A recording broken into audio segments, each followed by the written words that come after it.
Prezados amigos, já estamos de volta, continuando um estudo extraordinário que o Projeto Global 2033 nos proporciona. A ação pastoral e didática do exorcismo. Isto é, qual é a influência do autor do mal na nossa vida e como é que Deus dispõe as coisas para que possamos nos libertar disso, sobretudo fazendo uso de um ministério que os bispos têm e que podem entregar também aos cuidados de alguns sacerdotes dentro de sua diocese. Este ministério chama-se de exorcismo. O exorcismo é uma maneira com a qual o demônio, através, sobretudo, de duas orações específicas que o padre exorcista faz, uma oração chamada precatória e outra chamada imperativa, o demônio é obrigado, naquele momento, a deixar uma pessoa em paz. A oração deprecatória significa que o sacerdote obriga o demônio a reconhecer o seu erro, certo? E a não insistir nesta ação. E a oração imperativa é uma ordem específica em nome de Deus, diante do qual o demônio, que também é criatura de Deus, é obrigado a obedecer, caindo fora daquele corpo. Então, no outro bloco, nós conseguimos estudar bem de perto o fenômeno da tentação e o fenômeno da infestação do demônio. Mas deixei bem claro que são 4 as manifestações do demônio: tentação, infestação, possessão e obsessão. A título de estudo, se alguém não teve a oportunidade de ver de perto, de conhecer de perto como se manifesta uma tentação ou uma infestação, o estudo está à disposição da nossa para o vosso serviço de conhecimento e de cultura. Hoje dedicaremos agora um tempo para os demais estados de vida contra a qual lutamos, a vida do mal, pela presença do demônio. O demônio pode possuir uma pessoa, sim, mas uma pessoa no sentido do corpo, nunca da alma.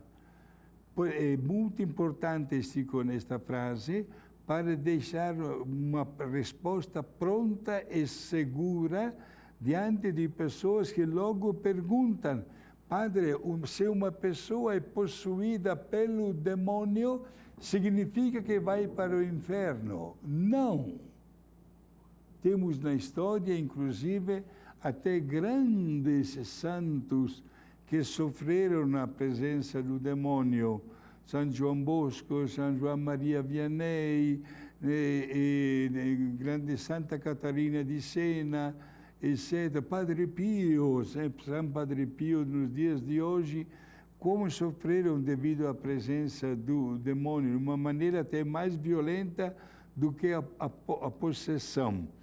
O demônio entra no corpo de uma pessoa e a partir daquele momento, por um tempo limitado, às vezes de horas, às vezes de dias, e aquela pessoa não se torna responsável por determinadas ações que acontecem naquele momento com a presença do demônio. Um caso prático: quando realizo um exorcismo, que geralmente termina no chão, a pessoa parece, não digo a palavra morta, mas está lá de olhos fechados, inerme, e eu digo: abre os olhos.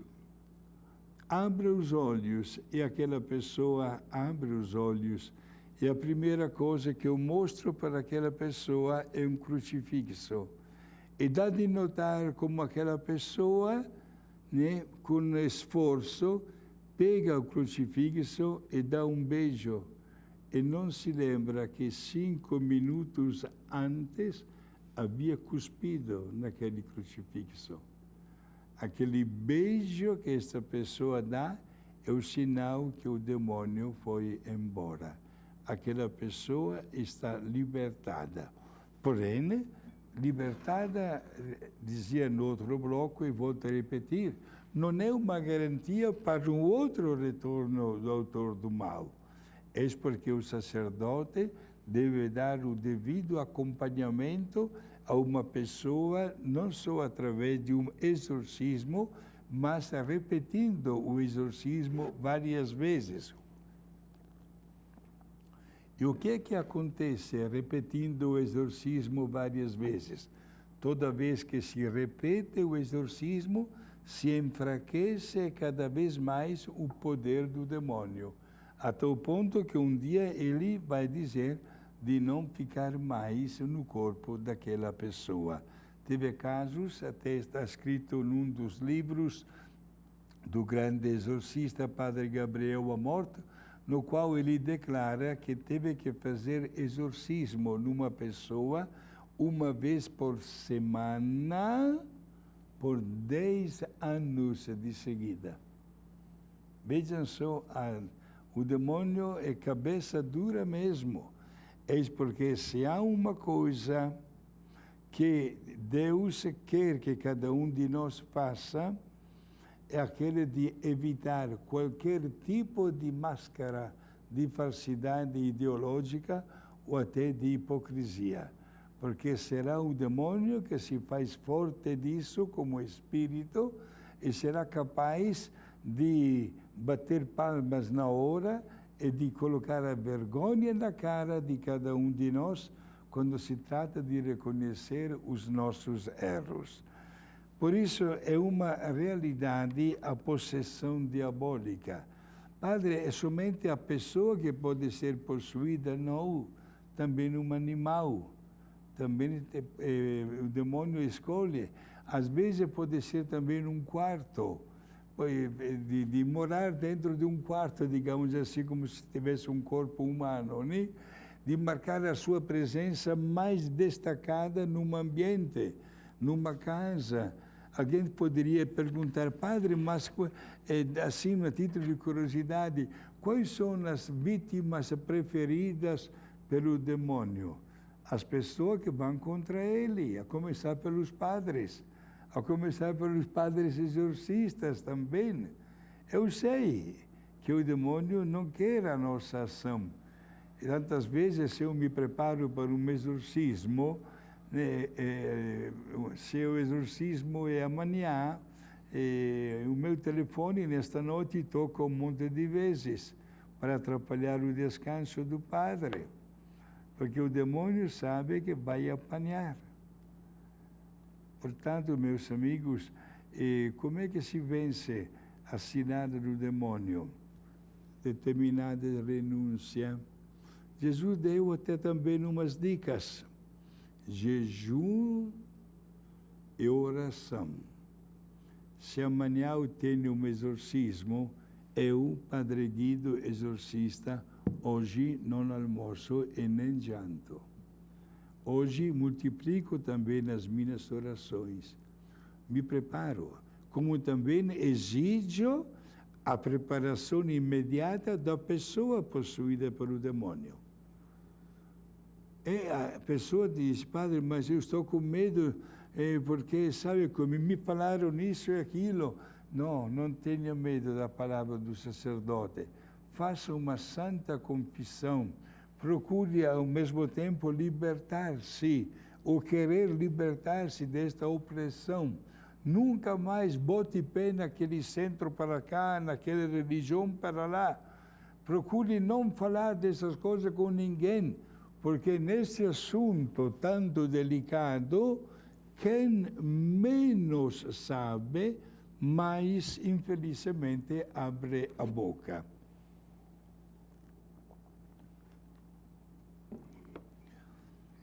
Quando nós falamos de possessão demoníaca, é espontâneo fazer uma pergunta. Padre, mas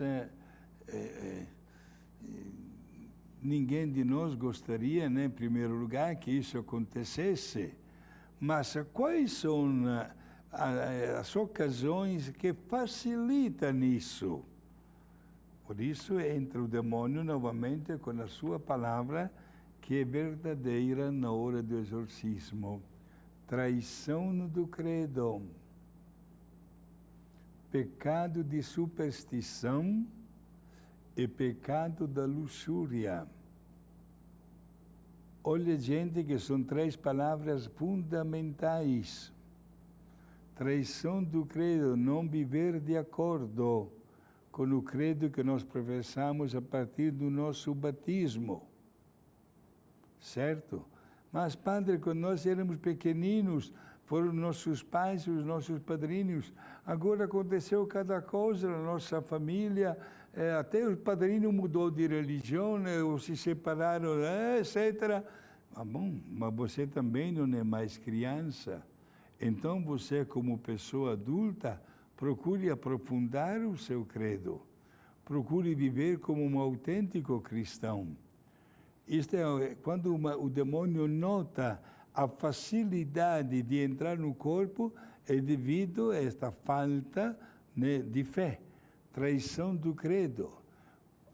Quando nós damos uma adesão à superstição, aos vários tipos de superstição, de falsas religiões que existem por aí, ou sobretudo até fruto de um conhecimento pseudo-religioso que atrapalha o bom equilíbrio do conhecimento da nossa fé. Por isso, meus amigos, vamos ter a dar uma adesão total à nossa fé, deixando de lado qualquer superstição ou qualquer caminho paralelo. Tantas vezes nós temos também a boa vontade de entender bem isso, o que significa, mas seguimos algumas orientações que não são orientações doutrinais. Eu lembro sempre de um caso que até fiquei, não digo a palavra comovido, ou até com um sorriso nos lábios de compaixão, mas cheguei a pensar, olha só a serenidade desta pessoa. Era uma senhora que veio confessar-se em ocasião da Páscoa. E após ter se confessado, me disse: padre, eu estou insistindo muito com o meu esposo para que ele também venha confessar-se. Mas, padre, estou insistindo com orações, com jejum também, fazendo cada sacrifício para alcançar esta graça, mas não estou conseguindo. Aí veja só uma frase muito simples, fruto da simplicidade das pessoas. Padre, eu conheço tudo do meu esposo. Poderia dizer os pecados dele e o Senhor absolver? Não, senhora, não é permitido uma coisa desta. Mas veja só, a vontade que ela tinha para que o esposo também se aproximasse do sacramento da confissão. Este sacramento que tantas vezes não é bem considerado. Cuidado com isso. Quantos casos eu recebo de pessoas cheias de problemas, está acontecendo isso e aquilo. Deixo a pessoa falar à vontade. E depois faço eu uma pergunta. O senhor ou a senhora, quando foi a última vez que se confessou? Ah, padre, já fazem anos. Estas coisas, esta resposta, o senhor ou a senhora não está dando para ninguém. E de aí o problema. A senhora ou o senhor não estão bem com Deus. Precisa primeiro consertar a sua vida diante de Deus.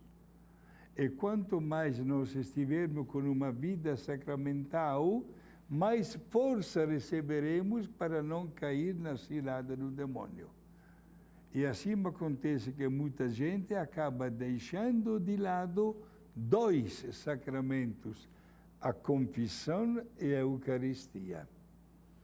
Por isso, hoje, estudando este fenômeno do exorcismo, pensemos que tantas vezes somos nós mesmos, com esta frieza diante destes dois sacramentos, a dar a oportunidade ao demônio de penetrar também no nosso corpo. Infelizmente, é um fenômeno que acontece até no dia de hoje. E cuidado também com as superstições e com o pecado, infelizmente grave, de todos os tempos, especialmente de hoje, da luxúria, da exploração sexual indevida, da falsidade ideológica que nós usamos até na nossa vida a respeito deste tema tanto delicado, que atinge a nossa vida desde crianças ou até adolescentes, e que os meios de comunicação oferecem dia e noite. Depois se paga muito caro, porque entramos num círculo vicioso sem saída. Ou pior ainda, ficamos dependentes destas besteiras que cada vez mais ainda nos afastam da graça de Deus. E tenhamos, digamos assim, todos nós uma grande vontade firme de não dar a nossa adesão, né? De mudar de assunto. Vem um pensamento negativo, começa a rezar um pouco mais. Passa na frente de uma igreja, se benze, já é uma coisa boa. A marca presença, entra um instantinho na igreja. Durante a tua jornada, especialmente no fim de semana, será que não sobra 10 minutos para rezar um terço? Gente, são todos mecanismos de defesa que criam um obstáculo para o demônio. Certo? E procuremos fazer com que este obstáculo se torne uma realidade. Quantas pessoas carregam consigo a medalha de São Bento, a medalha milagrosa, o escapulário de Nossa Senhora do Carmo, fazem a novena um santo ou uma santa, são devotos do Sagrado Coração de Jesus, santificam especialmente o mês de maio. Como é belo! Fazem a Santa Comunhão Reparadora na primeira sexta-feira, dedicada ao Sagrado Coração de Jesus, etc. Gente, são práticas que geram dentro de nós uma grande força, sobretudo na hora de uma tentação, da qual nós responderemos: é pecado, não quero.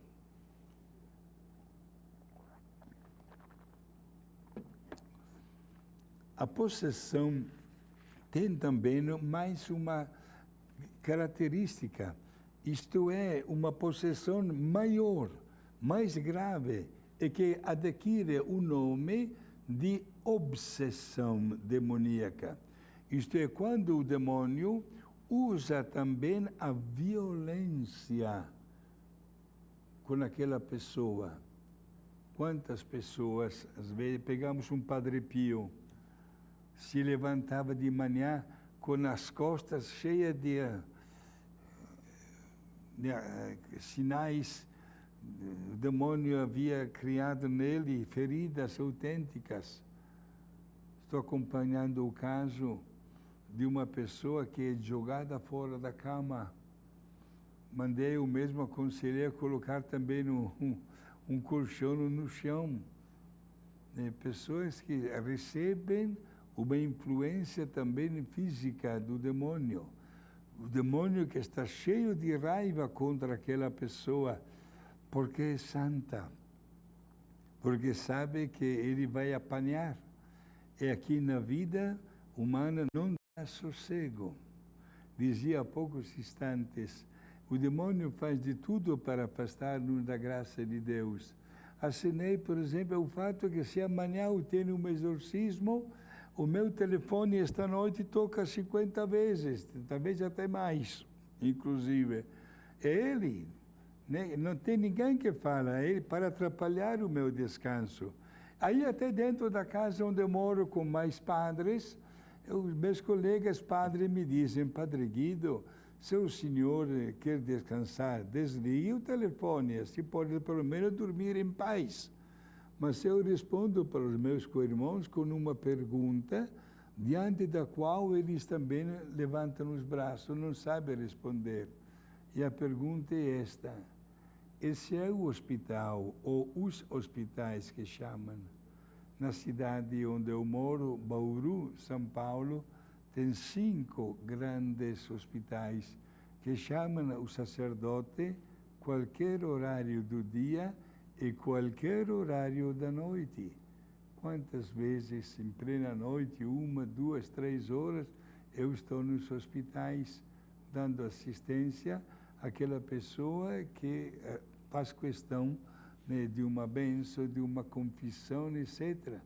E quantas vezes acrescento, sem sair do tema, mas acrescento com tanto motivo de conforto nestas palavras, que o sacrifício que se faz até do descanso noturno tem o seu merecimento. E volto a repetir quantas vezes, até na hora do velório, na hora de encomendar o corpo de uma pessoa, eu digo para todos os familiares que estão presentes, quero deixar registrado que nesta noite passada, esta pessoa cujo corpo vamos sepultar agora, mandou chamar o sacerdote e se confessou comigo. É claro, ninguém esboça um sorriso diante de um morto, mas dá de notar um cruzamento, desculpe a expressão, de olhares um com o outro, de grande alívio diante desta notícia. Se confessou com a presença do Padre. Bem-aventuradas aquelas pessoas que partem para a vida eterna com a presença do sacerdote e com o conforto dos sacramentos. Agora, alguém poderia perguntar: Padre, o demônio tenta com a tentação, infestação, marca presença com a possessão e com a obsessão. Mas por que tudo isso acontece? Deveria estar aqui no lugar do Padre Guido um grande santo teólogo, Santo Tomás de Aquino, que ele explica que na possessão, embora o demônio domine o corpo, como também na obsessão, certo? E possa impedir o uso das potências da alma, ele não pode penetrar na vida íntima da pessoa e obrigar a sua vítima a cometer um pecado. Naturalmente, através deste gesto, o demônio reconhece o poder de Deus, que é sempre superior ao seu poder. E, portanto, quando acontece um exorcismo, o demônio, mesmo que esteja na forma mais agressiva de obsessão, será obrigado a cair fora, a deixar em paz aquela pessoa. Isso não significa, repito, que não poderá voltar, mas o teu demônio sabe que aquela pessoa, digamos assim, lhe dará, vamos a palavra assim, prática, uma bela paulada. Isto é, não vai conquistar aquela pessoa, porque aquela pessoa vive com o santo temor de Deus. Isto é, possessão, infestação, tentação e obsessão. Isso é uma ação do demônio, autor do mal, mas limitada a um determinado tempo. Aí vem uma bela pergunta: o que acontece depois de uma provação gerada pela infestação, pela possessão e também pela obsessão? Acontece uma verdadeira libertação. E Deus renova a boa vontade de servi-lo, Deus renova a sua graça, dá mais entusiasmo. O fruto de uma libertação se vê também, sobretudo, nas nossas obras particulares, no exercício das várias virtudes que devem caracterizar a vida do autêntico cristão. E é, ao mesmo tempo, a libertação um sinal autêntico para evitar a cilada do demônio, que continuamente está ao nosso lado, fazendo com que você caia, né, naquela religião, naquela prática, naquela seita, para cá e para lá. Cuidado com isso, porque tudo é um retorno, significa um retorno à ação específica do demônio. E o demônio sabe também da nossa fraqueza humana, mas deve também saber, é claro, que quando estamos carregados de Deus, nós venceremos qualquer cilada dele.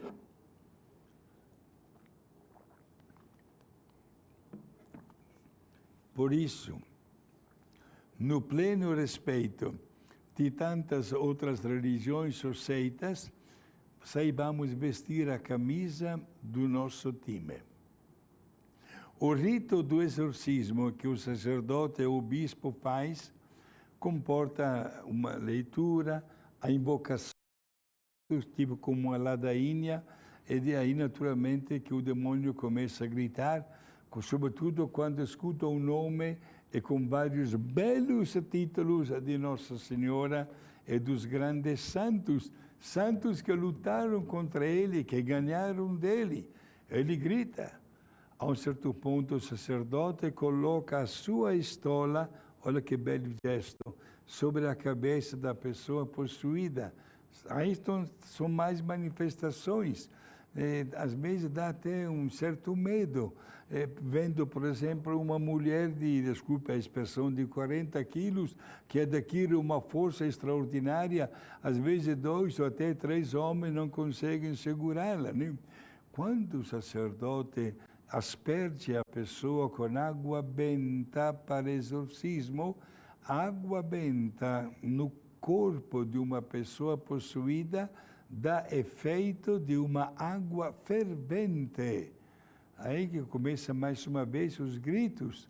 E o demônio, quando escuta, às vezes em silêncio, né, aquelas orações deprecatórias e a oração imperativa, da qual eu falava no outro bloco, o demônio é obrigado a poder dar um pontapé, poder dar uma cusparada na cara do padre, etc., mas é obrigado a cair fora.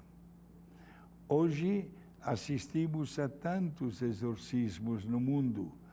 Alguém poderia dizer, mas padre, esta prática é verdade que ficou até anos e anos sem que ninguém fizesse? Infelizmente, sim. Tantas vezes até pessoas que não acreditam. Mas é só ler o Evangelho, todos têm a Bíblia em casa. E notamos quase como na ordem do dia Jesus que expulsa os demônios. E quando Jesus, até o término da sua missão aqui na terra, mandou os apóstolos no mundo para continuar a missão da evangelização, ele disse, pregai o Evangelho, expulsai os demônios. O demônio que infelizmente marca a sua presença e quer conquistar a nossa vida. Ainda bem que na divina misericórdia e na inteligência divina temos todos os meios à disposição para que isso não aconteça. Mas é necessário o exercício da prudência, sobretudo evitar as ocasiões para que isso aconteça, mortificar também os nossos sentidos, os nossos apetites, chamados em língua mística, né? Até sensuais, e saber dar uma qualificação a todos os nossos atos, evitando aquelas ocasiões que nos podem levar ao pecado e ao mal. Prezados amigos, saibamos entender que a Igreja, que está recebendo esta missão da parte de Deus, quer única e exclusivamente o nosso bem e oferece todos os meios para que não prevaleçam as portas do reino do mal, para que o demônio se afaste cada vez mais da nossa vida pessoal, da nossa família e da nossa comunidade, né, e possa afastar-se cada vez mais do mundo inteiro. E, sobretudo, prezados amigos, saibamos entender que o gesto da ação de Deus é para o nosso bem. Deus nos quer vitoriosos com Ele e nos oferece todos os meios para que isso aconteça. Diante de uma qualquer fraqueza humana, não tenhamos medo em reconhecer o nosso erro e recorrer aos sacramentos, sobretudo para readquirir aquele equilíbrio que doa para a nossa força para afastarmos-nos das próximas ocasiões de mal. Desejo para os senhores tudo de bom e agradeço pela vossa paciência em ouvir estas explicações e invoco a misericórdia e a bênção de Deus sobre cada um de vocês e as vossas queridas famílias. Por intercessão da Mãe de Deus, Nossa Senhora, deixa sobre cada um de nós, sobre a nossa família, a bênção de Deus, Pai, Filho e Espírito Santo. Amém. Obrigado.